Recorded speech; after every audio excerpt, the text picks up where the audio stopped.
Hello my dear friend, my name is Surabhi Singh and today I will discuss the MCQ multiple choice questions from the subject chemistry for the exam CGPDTM patent officer. ये मेरा first MCQ का 25-30 questions का एक video है जो most important questions हैं जो आपकी प्रैक्टिस कराएंगे। जो थ्योरी के आपने मेरे 6 लेक्चर्स देख लिए हैं उसके बाद अगर आप ये MCQ सॉल्व करोगे तो आपको कॉन्फिडेंस आएगा और आपको समझ में आएंगे कि क्या क्या वैरायटी के क्वेश्चंस हो सकते हैं। तो टाइम ना वेस्ट करते हुए जल्दी से आगे बढ़ते हैं। First question is the tendency to accept the electron is called oxidation, reduction, catalyzation, self-induction, and answer will be the reduction. The tendency to accept the electron, जब आप इलेक्ट्रॉन को एक्सेप्ट करोगे तो वो टेंडेंसी आपकी रिडक्शन की कहलाती है और जब आप इलेक्ट्रॉन को डोनेट करोगे तो उसको हम बोलते हैं ऑक्सीडेशन। ठीक है, याद रखना इस चीज़ को। इलेक्ट्रॉन को एक्सेप्ट करना इज़ रिडक्शन एंड इलेक्ट्रॉन को डोनेट करना इज़ ऑक्सीडेशन। ठीक है, क्वेश्चन चेंज करके भी पूछा जा सकता है। Tendency to donate the electron, तब आप आंसर करोगे ऑक्सीडेशन। द टेंडेंसी, देखिए नेक्स्ट क्वेश्चन ही आ गया। The tendency to donate the electron, जब डोनेट करने की बारी आएगी तो हम आंसर क्या करेंगे? ऑक्सीडेशन। बहुत बेसिक क्वेश्चन है डियर स्टूडेंट, और अगर आप ऐसे एग्जाम्स की बात करें तो बिल्कुल वो आपका बेस चेक करेंगे। ऐसा बहुत भारी रिएक्शन वाला क्वेश्चन वो नहीं पूछेंगे। मतलब आप इसकी प्रिपरेशन में जनरल साइंस के यूपीएससी के क्वेश्चंस मत एक्सपेक्ट करो, बट एक सिंपल क्वेश्चन बेस वाले पूछेंगे। तो tendency to donate the electron, जब डोनेट करेंगे इलेक्ट्रॉन को तो वो प्रोसेस हमारा ऑक्सीडेशन कहलाता है। एक्सेप्ट करेंगे तो वो प्रोसेस हमारा रिडक्शन कहलाता है। ठीक है, तो डोनेट मतलब ऑक्सीडेशन। ठीक है, next question. The hydrogen burning process is directly associated with hydrolysis, reduction, oxidation, hydrogenation. तो एक्शन हो जाएगा आपका ऑक्सीडेशन। तो हाइड्रोजन बर्निंग प्रोसेस होता है वो डायरेक्टली आपका ऑक्स से एसोसिएटेड होता है।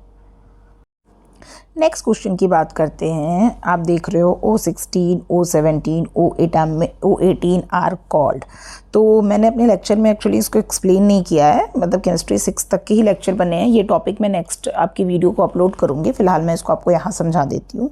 कोई भी सपोज एटम आपका है X, ठीक है, sorry dear student, wait for a second. हाँ, कोई भी आपका एटम X है तो इसके ऊपर हम यहाँ पर मास नंबर लिखते हैं और यहाँ पर जो लिखते हैं वो अब होता है आपका एटॉमिक नंबर। ठीक है, जो आपका मास नंबर होता है वो होता है आपका प्रोटॉन प्लस न्यूट्रॉन, और जो एटॉमिक नंबर होता है वो होता है आपका सिर्फ प्रोटॉन। ठीक है, क्लियर है। मास नंबर जो यहाँ पर लिखा होता है, लाइक अगर हम यहाँ पे ऑक्सीजन 8O16 की बात कर रहे हैं तो 8 आपका क्या है? Atomic number. ठीक है, यानी नंबर ऑफ प्रोटॉन, और जो 16 है ये आपका है मास नंबर कहते हैं या एटॉमिक मास कहते हैं। ये होता है आपका प्रोटॉन प्लस न्यूट्रॉन। तो बेसिकली आप यहाँ से इस क्वेश्चन को समझ सकते हैं। तो चलिए क्वेश्चन को देखते हैं। ये आपके O16, O17, O18 क्या आइसोटोप्स कहलाते हैं, आइसोटोन्स कहलाते हैं, आइसोबार्स कहलाते हैं, आइसोन्यूट्रॉन्स कहलाते हैं।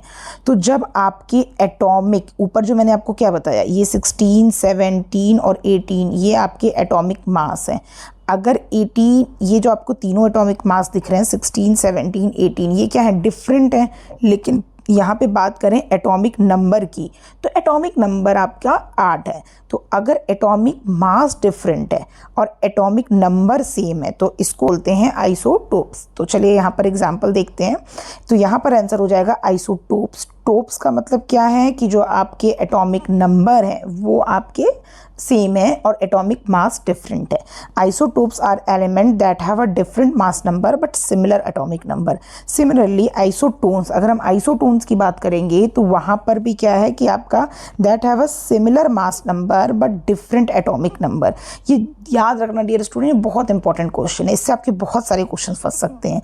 नेक्स्ट क्वेश्चन पे बात करते हैं। Which of the following is not the isotopes? Protium, deuterium, yttrium और ट्राइट्रियम। तो आंसर हो जाएगा आपका आइट्रियम। ये आपका जो आइसोटोप्स होते हैं 1H1, 1H2, 1H3। ठीक है, तो बेसिकली यहाँ पर आपका प्रोटियम, ड्यूटीरियम और ट्राइट्रियम ये आपके तीनों हाइड्रोजन के आइसोटोप्स हैं। ठीक है, the element whose oxidation state in its every compound is same, ठीक है, तो वो हो जाएगा आपका फ्लोरीन। फ्लोरीन आपका ऐसा कंपाउंड है जिसका ऑक्सीडेशन स्टेट हर एक कंपाउंड में सेम होता है।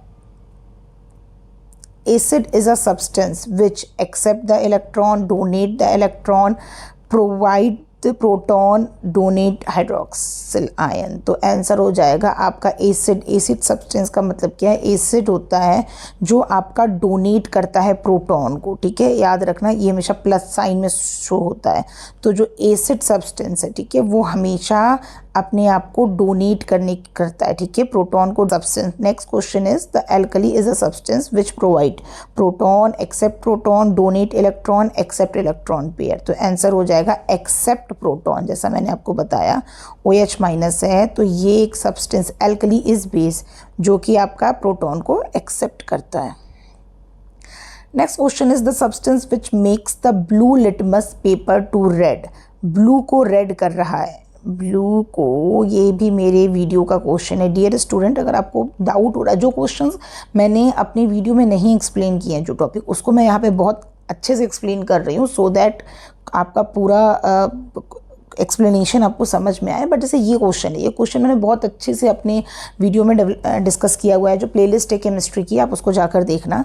तो ब्लू लिटमस को रेड लिटमस में जो सब्सटेंस कन्वर्ट करता है वो एसिड है या बेस है? ऑप्शन और देख लेते हैं।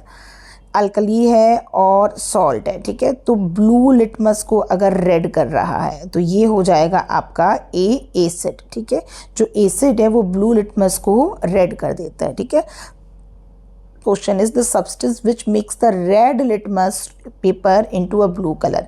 अब acid, alkali, salt, none of these, तो आंसर हो जाएगा अल्कली, ठीक है। यानी जो रेड लिटमस को अगर आप ब्लू में पा रहे हो तो वो क्या हो जाएगा? Base, blue base. इस तरीके से याद करोगे तो ए बी नहीं, आप बी बस याद रखना, ठीक है। ब्लू लिटमस ब्लू बेस, ठीक है। अल्कली इज बेस, ठीक है। अल्कली बोले या बेस बोले, बात सेम है। The substance which makes the red litmus paper blue, वो क्या हो जाएगा? अल्कली, यानी बी से ब्लू, जो लास्ट का पेपर चेंज हो गया रेड, और बी से बेस चेंज होने के बाद ये कलर है, ब्लू को रेड में करेंगे तो वो आपका एसिड हो जाएगा। Which of the following is utilized in the form of electrolyte of the dry cell? ये टॉपिक मैंने नहीं कवर कराया है डियर स्टूडेंट। बायो खत्म होने के बाद जो टॉपिक लेफ्ट है वो मैं सारे आपको कराऊंगी। Aluminium chloride, zinc chloride, sodium chloride, calcium chloride, magnesium chloride, zinc chloride, ammonium chloride और कैल्शियम क्लोराइड। तो इसका आंसर हो जाएगा आपका बी। इसका आंसर हो जाएगा आपका ए, अमोनियम क्लोराइड और जिंक क्लोराइड। जो होता है आपका अमोनियम क्लोराइड और जिंक क्लोराइड का जो फॉर्म होता है उसको हम ऐसा ड्राई सेल में यूज़ करते हैं।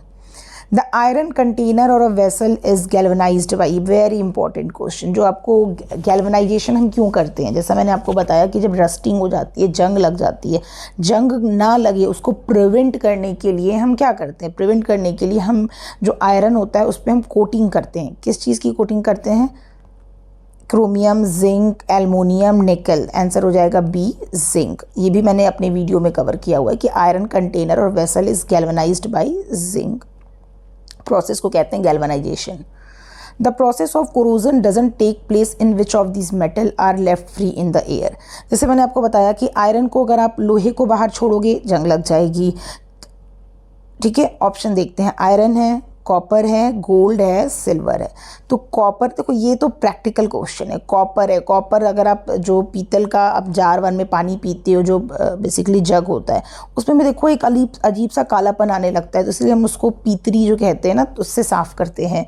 तो सिल्वर, चांदी की अगर आप बिछिया या पायल देखो, उसको भी अगर आप ऐसे एयर में खोल के रख दो तो वो काली पड़ने लगती है। तो इन सब में रस्ट आता है। बट गोल्ड की बात की जाए, गोल्ड को आप 15 साल 20 साल भी ऐसे बाहर छोड़ दो तो भी उसमें आपकी रस्टिंग नहीं होगी। तो यहाँ पर आंसर हो जाएगा कोरोजन का जो प्रोसेस है, मतलब बेसिकली कोरोजन जो होगा वो आपका गोल्ड में नहीं होगा। आंसर हो जाएगा आपका सी। नेक्स्ट क्वेश्चन बोलते हैं, इन द एक्सोथर्मिक प्रोसेस। तो आपको मैंने बताया था एंडोथर्मिक और एक्सोथर्मिक, ठीक है। ऑप्शन देखते हैं, heat is absorbed, heat is evolve, heat does not change, temperature remains constant. तो जब एक्सो की थर्मो की बात करते हैं, एक्स का मतलब क्या होता है, एग्जिट का मतलब क्या होता है, बाहर निकलते हैं, ठीक है। तो हीट इज़ इवॉल्व्ड, अगर हीट बाहर निकलेगी, एग्जिट होगी, तो हम बोलेंगे आपका एक्सोथर्मिक प्रोसेस है। एक्सो वर्ड याद रखना, ठीक है। एक्सो का मतलब है हीट बाहर निकल रही है, कोई मतलब कोई भी रिएक्शन, कोई भी ऐसा चेंज जिसमें हीट इवॉल्व होती है, that is called exothermic reaction. In the galvanic process, the process take place is transformation of electric energy into the chemical energy, chemical to electrical energy, light to electrical and electrical to light। Answer तो इसका answer हो जाएगा B, transformation of the chemical energy into the electrical energy. Chemical energy होती है जो electrical energy में change होती है, गैल्वेनिक सेल की बात करते हैं। तो एंडोथर्मिक रिएक्शन, सेम वही क्वेश्चन आ गया। अब एक क्वेश्चन पहले जो मैंने बात किया था एक्सो, एक्सो का मतलब क्या है, बाहर निकलना, एग्जिट हीट। एंडो मतलब इन करना, तो यानी इसमें क्या होगा, हीट को एब्जॉर्व होगा। चारों ऑप्शन देख लो आप, सेम ऑप्शंस थे, तो बट यहाँ पर आंसर हो जाएगा हीट। नेक्स्ट क्वेश्चन देखते हैं, the chemical reaction which occur in one direction from left to right are called reversible, irreversible, endothermic, exothermic. तो एंडो और एक्सोथर्मिक तो मैंने आपको बता दिया। एंडो मतलब होता है कि हीट को अब एब्जॉर्ब करना, एक्सो मतलब होता है हीट को रिलीज़ करना। रिवर्सिबल का मतलब होता है कि रिवर्सिबल होता है, रिवर्सिबल का मतलब होता है रिवर्स करने पर भी सेम चीज़ मिलेगी। ए प्लस बी को रिएक्ट करा रहे हैं तो सी प्लस डी मिल रहा है, सी प्लस डी को रिएक्ट कराएंगे तो आपका ए प्लस बी मिलेगा। ये आपका रिवर्सिबल है, ठीक है, रिवर्स हो रहा है। इरिवर्सिबल का मतलब क्या है कि ए प्लस बी को रिएक्ट कराएंगे तो सी प्लस डी मिलेगा, बट अगर सी प्लस डी को रिएक्ट करा रहे हैं तो ए प्लस बी नहीं मिलेगा, इरिवर्सिबल है, ठीक है। तो यहाँ क्या क्वेश्चन पूछ रहा है, which the chemical reaction which occur in one direction, अगर वन डायरेक्शन में होगा तो इरिवर्सिबल होगा, ठीक है। आंसर उसका बी हो जाएगा। विच of the following is the heaviest metal, आपका फेवरेट क्वेश्चन आ गया, मैंने दो तीन वीडियो में बताया। हैवीएस्ट मेटल कौन है, silver, gold, mercury, platinum. Answer हो जाएगा आपका प्लेटिनम। प्लेटिनम आपका हैवीएस्ट मेटल है इन सब में। विच of the following is the lightest metal, magnesium, aluminium, platinum, lithium. तो लाइटेस्ट बताया है मैंने अपनी वीडियो में, लिथियम।